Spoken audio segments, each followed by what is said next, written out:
4, 3, 2, 1. Actually, it says live. It does. It yeah. does. Very good. Yeah. So is that our page and Facebook? It doesn't look like it's on YouTube. Did you add YouTube? Yeah, we thought we did. I mean, I just didn't see it up at the top up there. So up where? there. Up here? Yeah. Oh, it was your page that wasn't on. Oh, well. All right. So let's get that started. Do let's.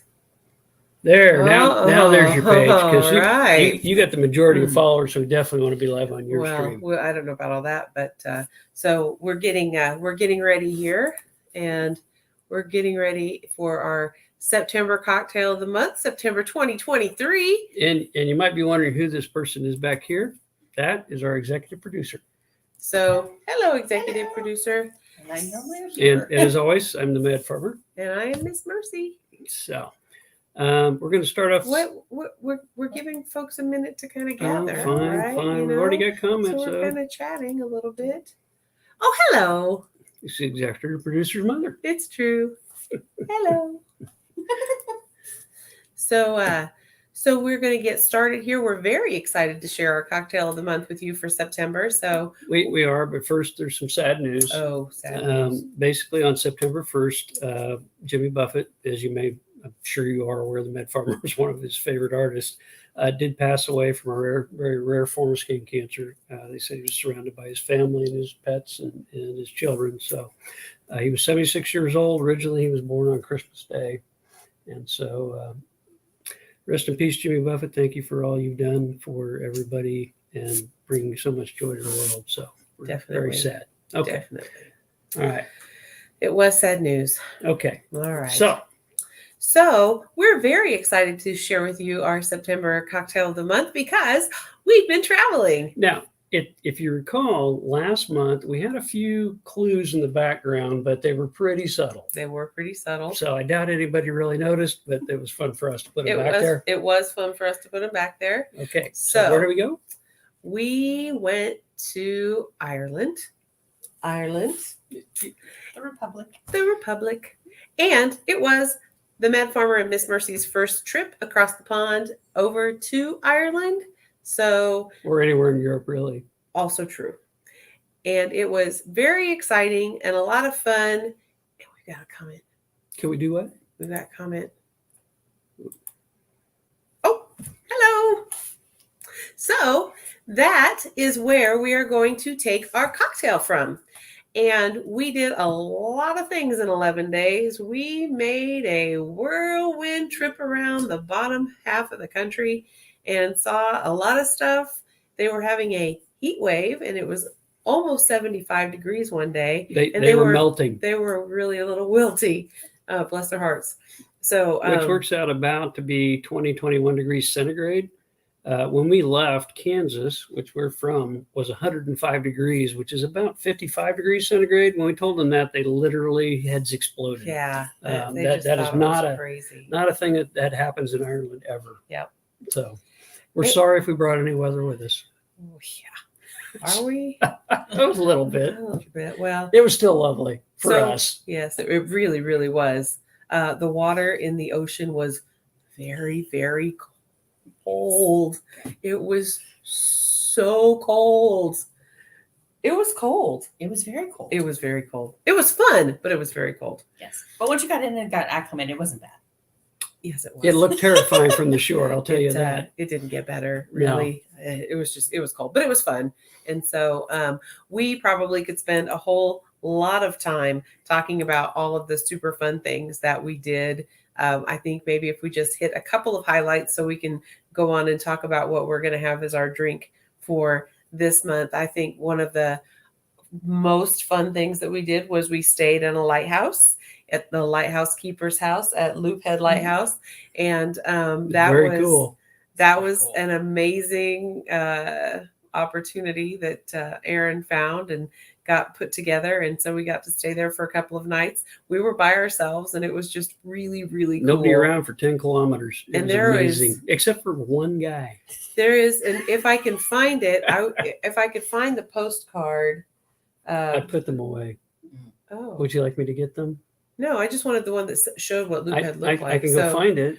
I Um, know exactly where it's at. I've heard you say that before. No. This time that's true. So All right. I'll be back. You discuss. All You right. discuss the rest of it. I'll go get it.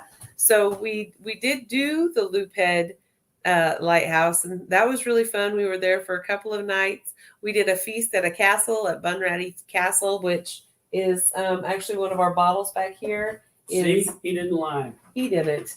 So this is the lighthouse that we stayed on, and this is the peninsula. It's kind of it's an aerial view, but it'll give you an idea. I hope if you can see it. That right there is the lighthouse, and that is the peninsula. So we were able to walk right out here to this lettering that says EIRE. EIRE 45. And I'll let Aaron explain a little bit about that because I forgot.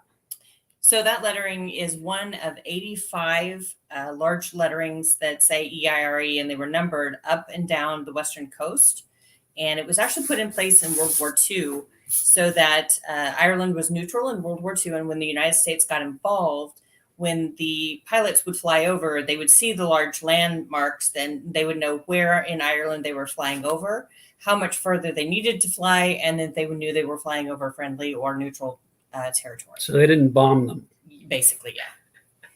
Good job, World War II pilots. And they found this a number of years ago buried on Loop Head Peninsula, and then they did the excavation and restored it. So You can just see it right there.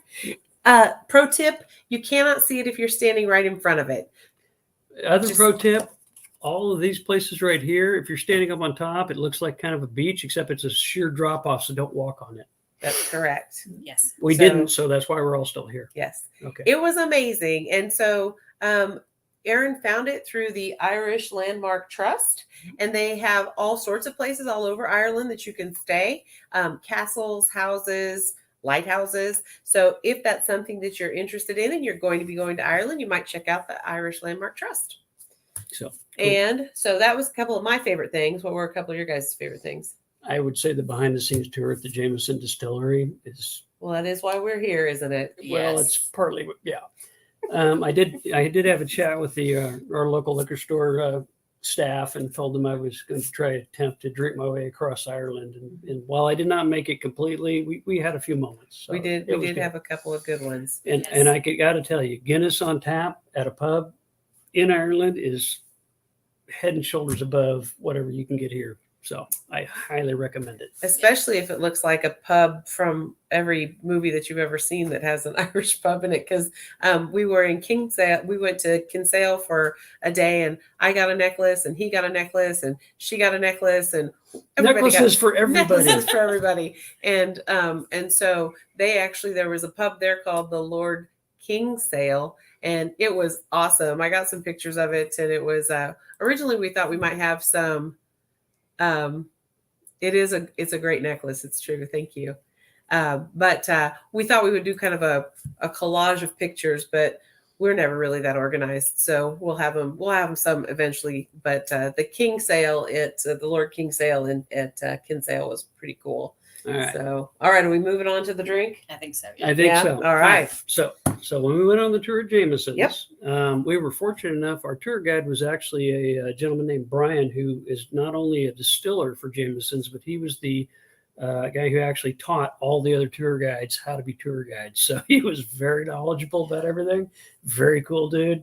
Brian, if you're watching, I doubt you are, but if you are, man, we really enjoyed that tour. Yes. So, but beforehand, you could go to their gift shop and bar area, Oh, yes. and so that was where your first experience, right, with the drink we're about to have. It's true. So because we decided to do the behind the scenes tour, we got a coupon with an opportunity to go over to the bar and to get a drink. We could do that before or after the tour.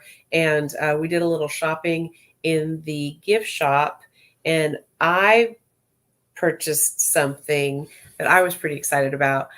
It's a flask, and I had it engraved to say Miss Mercy. So I've got my very own Jameson flask and it says Miss Mercy, which I was very excited about. So that was that. And we also tried this drink that we're going to have, and it is a... Oh, come on. There. Whoa, Oh. had it. All right. There you go. A Jameson ginger ale, which Aaron and I were like, well, that sounds really interesting. And I said, I'll have a Jameson neat. He did say that he would have a That's Jameson not a mixed neat. drink, so it doesn't qualify. So that's what we are going to make for you tonight. It's a super tasty drink. Not a lot of ingredients. It's really pretty straightforward. My only question for you guys is, do we want to do this first or do we want to make the drinks first? We should probably talk Probably a little do bit that. about this. All right. So Brian, the distiller and tour guide extraordinaire, we basically, part of the background of that is you got to do 3 tastings behind the scenes. And so the very first tasting we had, they've got a new area called Mayhem and Madness, which is basically Method. Method Madness. Sorry. It's almost Halloween. I'm a little mayhem. Anyway.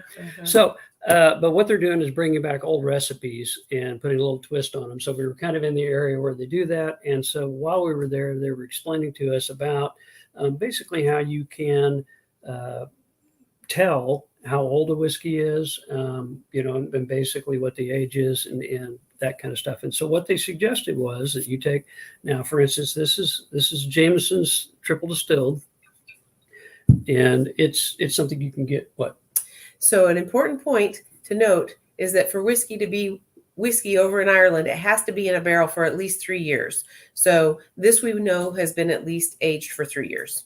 at a minimum. At a minimum. That they typically age them even longer than that. Mm-hmm. Most whiskeys over there are not even sold for 5 years or so.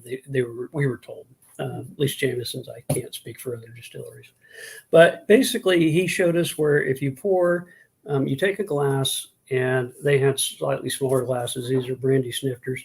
You pour the whiskey in, and then you swirl it as high as you can get it on the glass without actually spilling, because that's kind of a crime. And then what happens is you'll start to get little bitty drops depending on the age of the whiskey. And the younger the whiskey is, the faster the drops form and the more rapidly they run down the glass. He explained it as when you're a young man, your legs are closer together and you go very faster. quickly. And when you're older, you tend to slow down and be a little wider step. So the older whiskeys, I don't know that you can see it, but if you can kind of see right here, and here, they're starting to, the tears are starting to run down the glass. It wasn't high enough, but that's okay. Not high enough. So you're caught in the Jameson. There you go. You can There. kind of see them right there. Yeah. And so this is a fairly moderately new whiskey, so they're not very far apart, and they're coming down pretty easily. Mm-hmm. But I will tell you this, it's still very good. So by comparison, Aaron brought over for us this lovely Redbreast, which is another whiskey that Jameson has. They have several lines in their products, and so we also have the same thing here.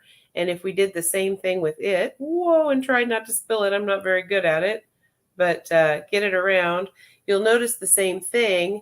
We'll give it a second here to do it, but it should take longer. It's slower. You can kind of see it's going to be slower, and they're a little farther apart, and it's just taking quite a bit longer for it to get going. So that is the 12-year for the Redbreast, also very lovely, and it smells amazing too. So that, if you're a whiskey drinker and you just kind of want to know what you're working with, you can give it a little swirl and see how it flows. Okay. All right. So to move on to our main event. Yay. So the Jameson Ginger Ale, there's really not a whole lot to it, honestly. You have basically 1.5 ounces of the Jameson triple distilled Irish whiskey. You don't want to do this with the 12-year-old. That's a sipping whiskey. This is, if you're going to dilute your whiskeys, do it with the younger ones. Bit of an assembly line going on here. I promise you. So I'm sorry, Handy. What?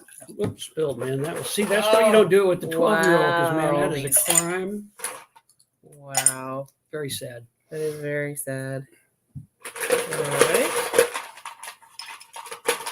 You're seeing this live, folks. Yeah. Okay, it's coming off the bottom of this. I don't like this jigger. Well, I don't. I'll grab another jigger. No, it's fine. This All one's right. okay. We've got one to go. I'll just spill it slightly. All right. So the question that we had earlier was whether or not we would be able to get a whole cup in here, and it looks like we can. I got most of Hooray. it. I just don't like those. All right. All right. Do you want to do one of these with the smoky ginger ale? Nope. Yep. These are all three of the good ones. Yep. Okay. All right. So this is what they used over there, and we just happened to be able to find some at the liquor store. We weren't able to find it at the grocery, but it's the Fever Tree Ginger Ale. We've used the Fever Tree Ginger Beer before, and so that's also very lovely. And then we're going to put a nice big fat squeeze of lime in here. Oh, we need a spoon. I think there's one right behind us.